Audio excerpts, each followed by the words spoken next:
ছাড়বে মানে? চলো না ভাই, এমএলএ ম্যাডাম তোমাকে ডেকে পাঠিয়েছে। সেটা আগে বলবি তো। তোরা খেল, আমি তোর ভাবির সঙ্গে একটু দেখা করে আসি। চল।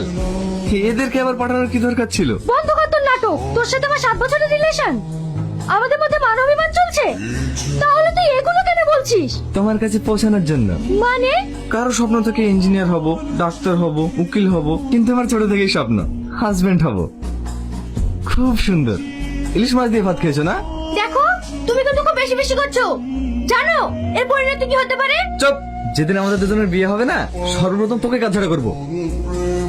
তুই কিন্তু আমার ধৈর্যের বাঁধ ভেঙে ফেলছিস। শান্ত হতো, দেখি মোবাইলটা। নাম্বারটা সেভ করে দিলাম, যখন মন চাইবে কল করো। টাটা। তুমি তাড়াতাড়ি গাড়িকে ফোন করো। তোমাকে ফোন করতে বললাম না? আমি আসছি। আজকের বিশেষ খবর, হোম মিনিস্টার স্বয়ং দিল্লি থেকে নবাবগঞ্জে আসছে।